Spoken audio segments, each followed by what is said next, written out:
Welcome to Awake Ones. My name's Lorraine Flaherty, and on today's show we're going to be talking about forgiveness, which is a big topic. I'm Sally Poinsett-Nash. And I'm Alexandra Wyndham. And Alexandra, I know that you've just been on a trip that was definitely going to be bringing up lots of different emotions and some challenges around the idea of forgiveness. So do you want to just share what you've just been through? Just kick us off with a big one, I think. Forgiveness obviously is a topic that covers all levels and all aspects of our lives, but very recently, over the recent Christmas break, my husband and I went on a holiday to Cambodia, and as part of that, when we were in Phnom Penh, we went on a visit to the killing fields and the S.21 prison. And being very clairvoyant, very psychic, even before we had decided to go on the visit to, because I was in two minds about whether or not to go there, but from the minute we arrived in the country, really, I had this kind of rising anxiety, this feeling in my chest. And then the few nights before when we arrived in Phnom Penh, a few nights before we actually went, I was visited by quite a number of trapped souls who needed my help to be moved on. And so I was very emotional already. And from the minute we set foot in this place, I was in floods of tears, and it was obviously very challenging. And then I was having visions of what had gone on there before I'd even read the information about what was happening.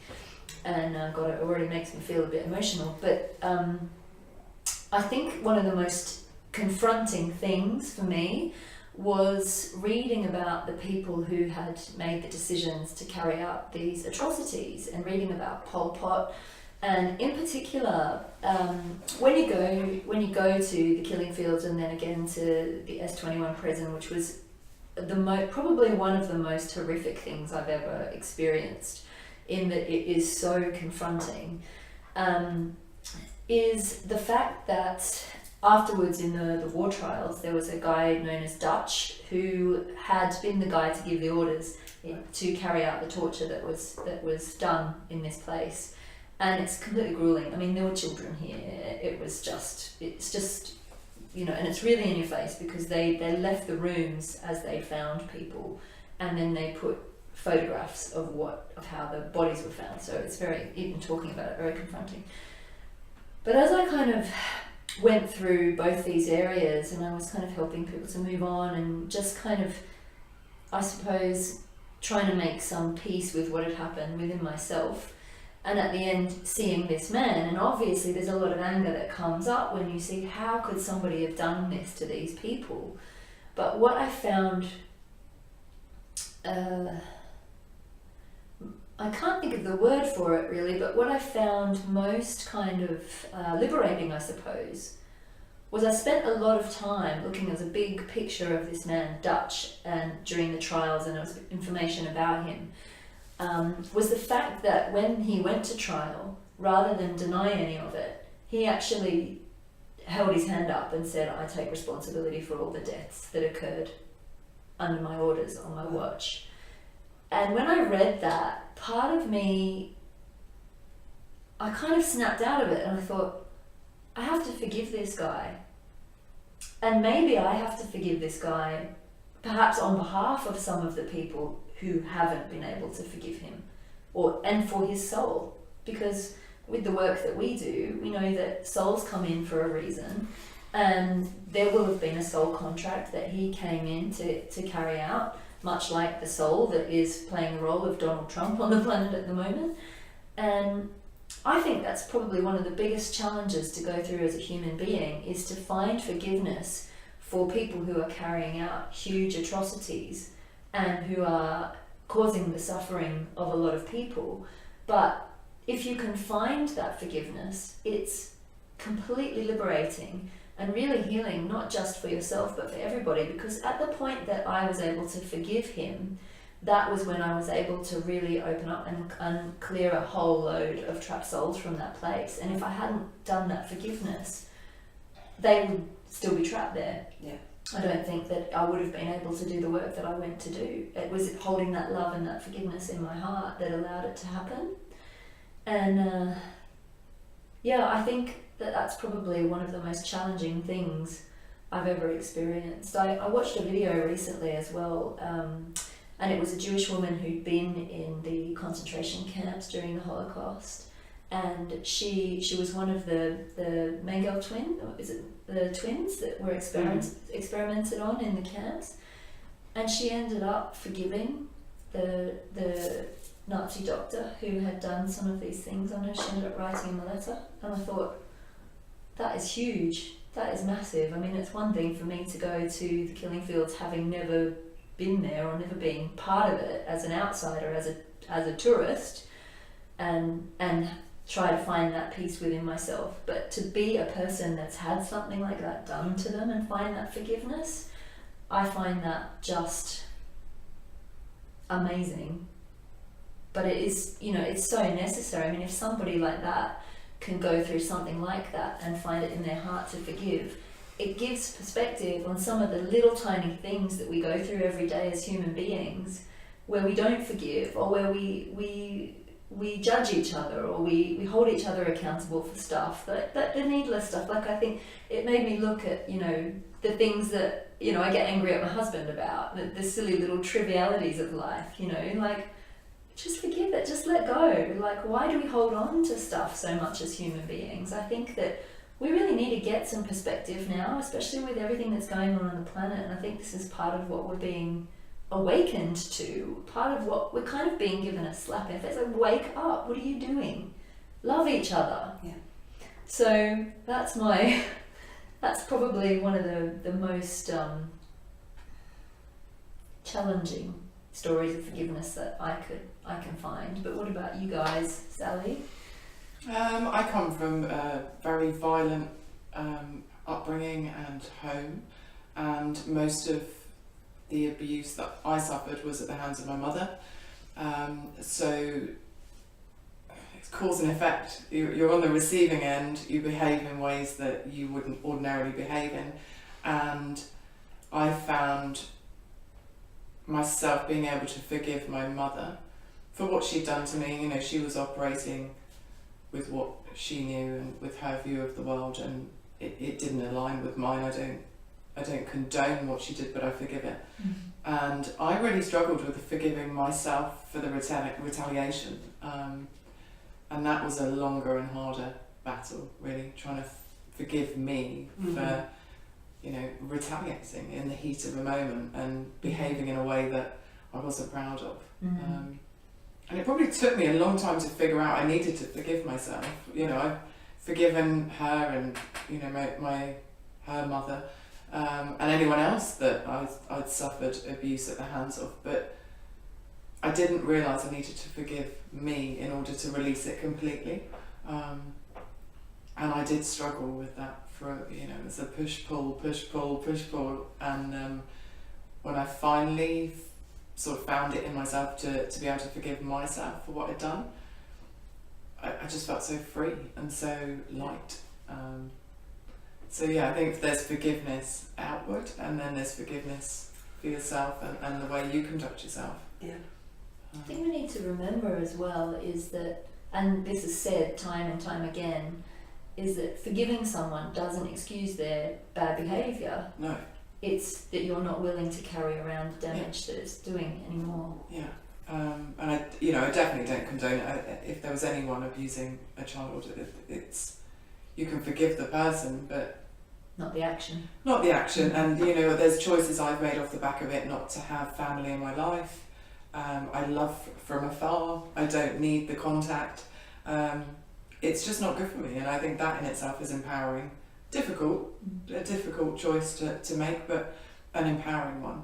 And I think that is the thing about forgiveness, isn't it? Is that it should be our aim as human beings to find peace and to find a way in which we can step out of judgment and accept that everyone is doing what they're supposed to be doing and working through their own challenges and lessons, and that there are contracts, as you said, and whether the events that are happening are small scale where people are doing things that they need to be forgiven for, or on the massive scale, so whether it is somebody like Pol Pot or Hitler, or these people that have been very active in generating mass amounts of things that needed to be forgiven for, that we still have to come to a place of understanding that it's not acceptable, that we don't have to tolerate being abused or being treated badly, and that we want to try and create a world where people are being kinder to each other and nicer to each other, but it doesn't always work that way. And it's possibly one of the hardest things that we can do to accept these challenges in many ways. And I know doing the work that I do, going into the kind of other lifetimes in particular, has made it so much easier to understand. Because I know with forgiveness, it often becomes almost not necessarily lip service, but it can sometimes be a word that's used in order to try and break or change something, and people will say, okay, well, all right, I forgive you, to try and make peace, so when things have happened. But I think that true forgiveness only comes from understanding really why something might have happened in the way that it did.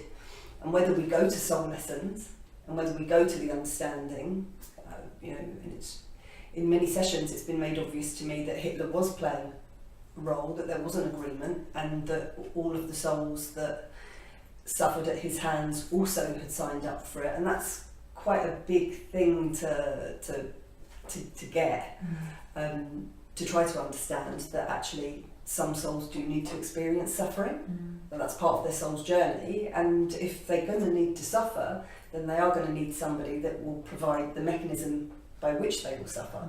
And sometimes people's soul lessons is about forgiveness, to find things that they can forgive people for. So there's, it's always a reciprocal process, because you need somebody to do something to you. And time again, I see that is the soul contract and the soul lessons. But of course, what I also see, and your lesson about forgiving self, is the fact that on our soul's journey, it is always balance. And therefore, anytime we experience suffering, and anytime we are the victim, and I'm sure I've talked about this before, in equal measures, there are going to have been experiences where we were the perpetrator, where we were the ones that were doing the things that needed to be forgiven for. And that is the much harder place to go to forgive, to acknowledge and to forgive ourselves for the things that we've done. I mean, I think I grew up, and I'm sure many of you had the same thing, saying, I must have done something really bad in a previous life, which is why this bad thing's happening to me now. I was very aware of karma right from the beginning. And I now realise that, I did do some pretty awful things in other lifetimes. In fact, I have to say, in one of my ayahuasca experiences, I spent about 9 or 10 hours being confronted by every single soul that I had ever done any harm to throughout all of my lifetimes. And they were coming in kind of, instantaneously, and I was aware of the damage that I'd done because they were there in their form, and having to apologise. I'm really sorry. Oh my God, I'm really sorry that I did that to you. I'm so sorry. And the guilt that was building up in me throughout that experience was just huge at the atrocities that I myself had committed in these different lives. And at the end of the experience, Mother Aya turned up and said to me, but get over it. You really need to get over the guilt, because every single soul that you had interacted with knew what was coming. It had all been chosen. It was all agreed to. And so there isn't anything that you have to hold the guilt for. And I think guilt is something that weighs so many humans down in so many ways, and it causes so many problems. And I'm not saying that because if we lived in a world without guilt, then people would be free to go out and commit all atrocities. But I'm just saying that holding on to that, I think, is something that eats away at people and causes even more suffering than is needed. So when we take responsibility and understand that everything that happens is there for a reason, and if we look at the why rather than the what, then I think that it's much easier. And so when I get people to go back, even in sessions when horrific things have happened, and there was a session recently where somebody was very badly abused by people from the church, and ultimately when we look back at the individual soul that had caused the problems, he too had been abused as a child, and so he had grown up, as you said, believing that that was normal. He believed that being beaten and being treated really badly and being made to feel worthless was how human beings treated each other, that that's what you do. And so he had just grown up with that frame of life, and therefore when he was an adult and was in charge of these orphans in this place, that's what he did. He beat them and he abused them and he treated them really, really badly. And we were able to go back and actually decipher what that child needed.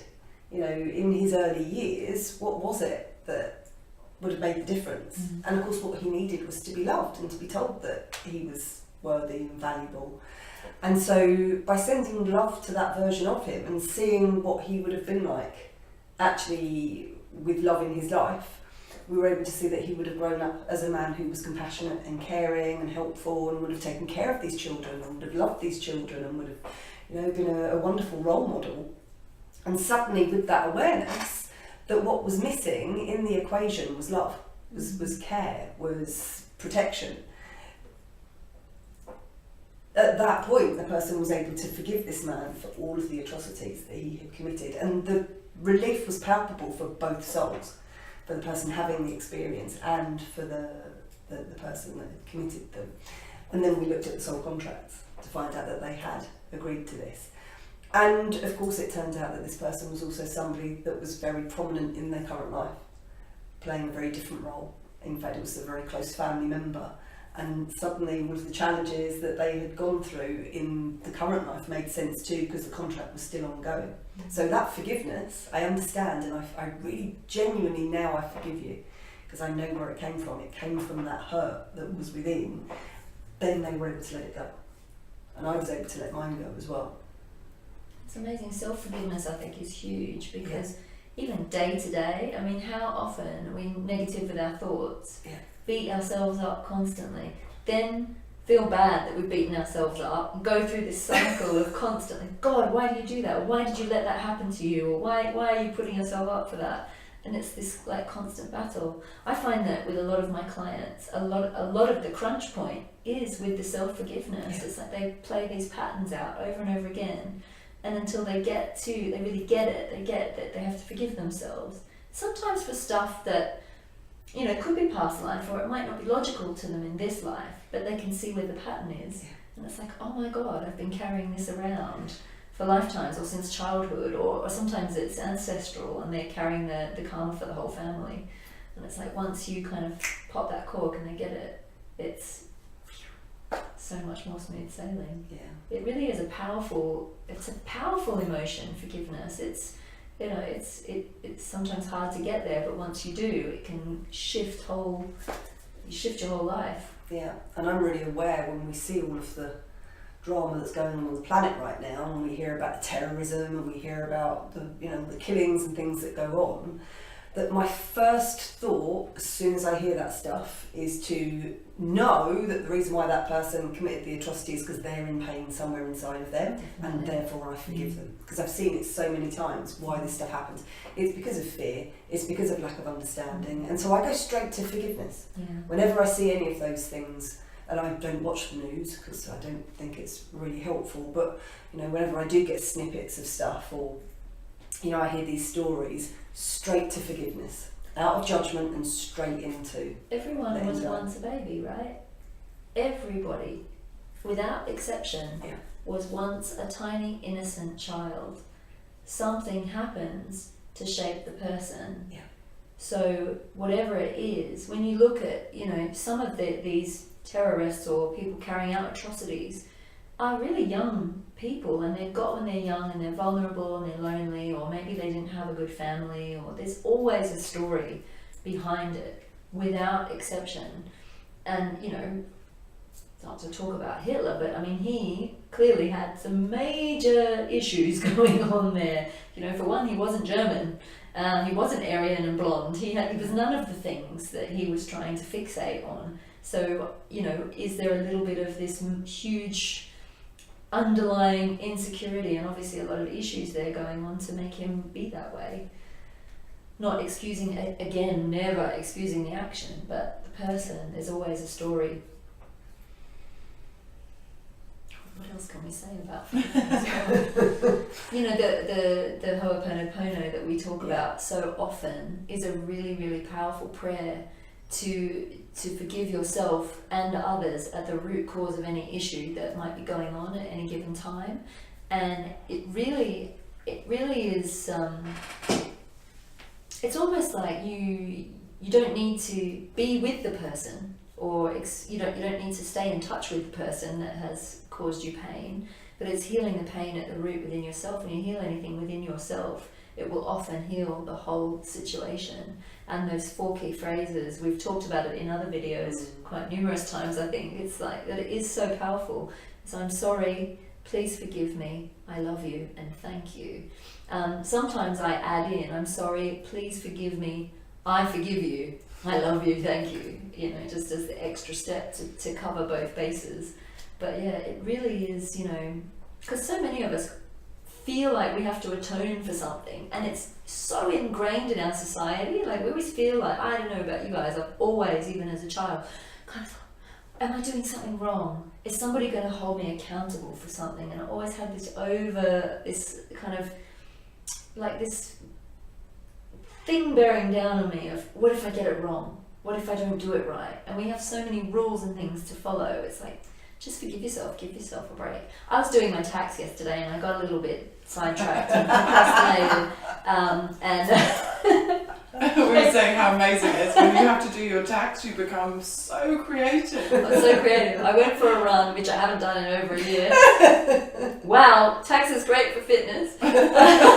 Except that halfway around I stopped running and started having a conversation with the trees and going into this like, oh, it's great being in nature. And then I found all these huge, amazing branches. Well, I was just running and this branch kind of just like was lying on the ground. And I looked at it and I was like, oh, that's like Gandalf's wizard staff. And then something went, pick it up, take it home.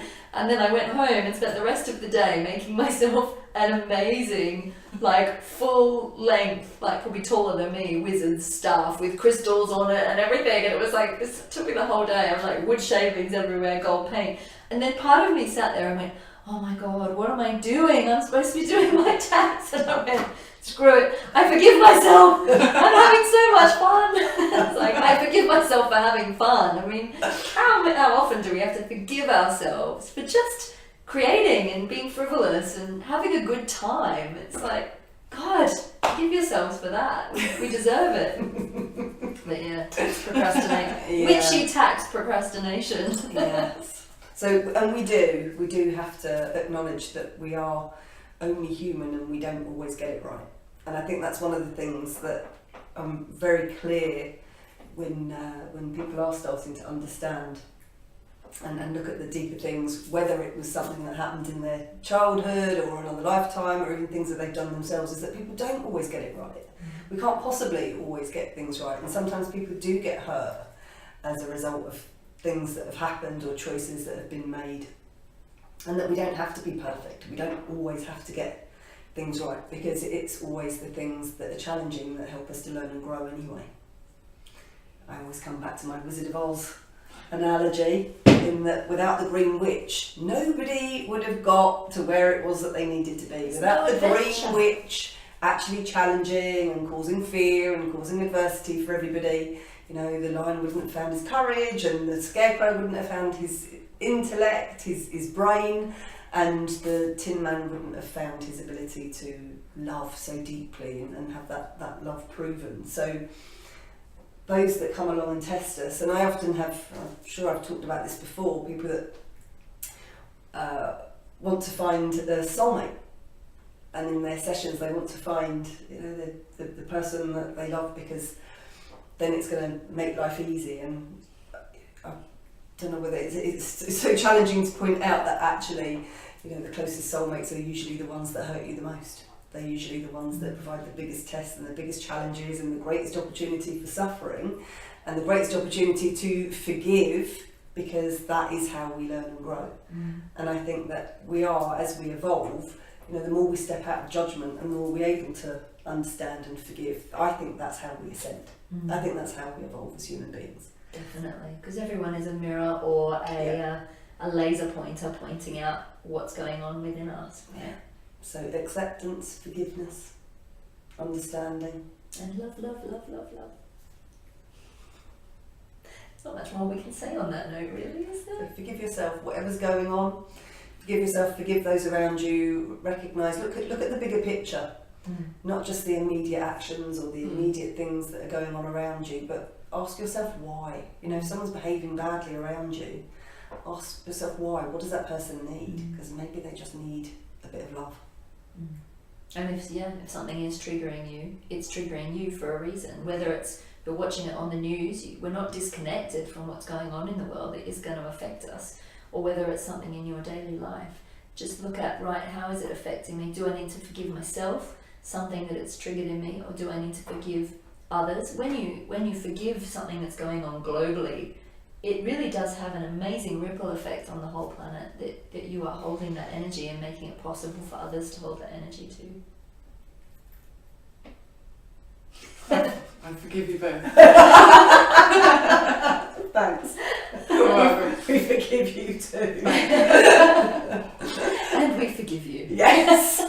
And we hope that you forgive us too. Yeah, please forgive us. As well as forgiving yourselves. Welcome to the Awake One's Cone of Confession. Cone of Silence. Cone of Confession. Sorry. Sorry, please forgive me. Yeah. We love you. We love you. And Thank thank you. And on that note, we would like to say thank you very much for watching. Be kind to yourselves out there in the world. Thank you.